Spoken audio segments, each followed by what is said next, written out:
The engines were finding life difficult. Workmen were mending the viaduct on the main line.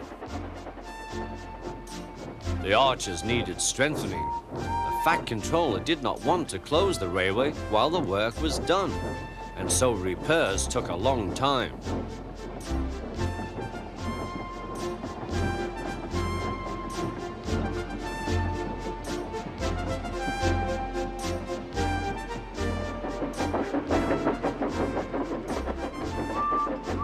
The engines had to take great care when crossing the viaduct, and the delay often made them late on their journey to the junction, where they knew Thomas would be ready to collect his passengers.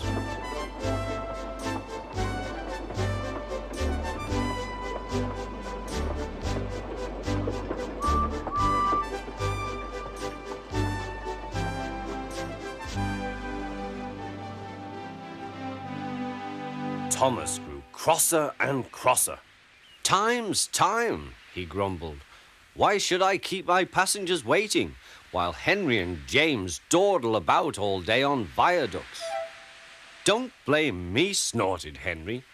"If we hurried across the viaduct, it might collapse, and then you'd have no passengers at all. What would you do then?" "Run my train on time, for one thing," retorted Thomas. He hurried away before Henry could answer. Bertie was impatient too. He was timed to arrive just after Thomas. His passengers found that instead of going straight from the bus to their train, they were kept waiting till Thomas arrived. Soon Bertie grew cross with Thomas. "Late again," he remarked, as Thomas panted wearily in.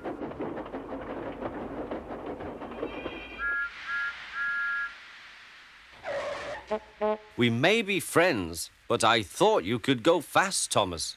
It's time we had another race. I reckon I could beat you now." Thomas let off steam loudly. "Rubbish," he hissed fiercely. "It's those main-line engines. They dither about on their viaduct and then blame the Fat Controller's workmen. It's just an excuse for laziness, if you ask me."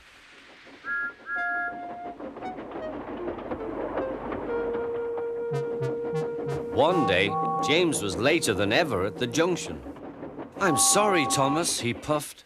"I was held up at the station, and the viaduct made it worse." "It's lucky for you I'm a guaranteed connection," grumbled Thomas. Before James could answer, he puffed importantly away. Come along," he panted to the coaches.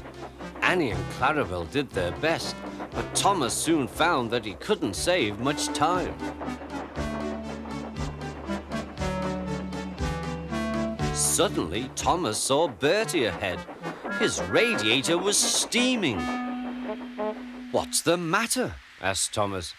"You should be at the station by now. You're late." "I feel dreadful," moaned Bertie. "All upset inside, and driver says he can't make me better." "Thank goodness you're late too. Can you take my passengers, please? They'll never get home otherwise." "Of course," agreed Thomas. He now felt sorry for Bertie and promised to get help at the next station. Thomas set off again. Already he felt much more cheerful, and Bertie's passengers, travelling in Annie and Clarabel, all reached home safely. When Bertie was better, he came to thank Thomas. "I am sorry I teased you about being late," he said. "That's all right," said Thomas. "I'm glad I could help. There are times when being late isn't such a bad thing after all." With a last cheerful greeting, the two friends went back to work.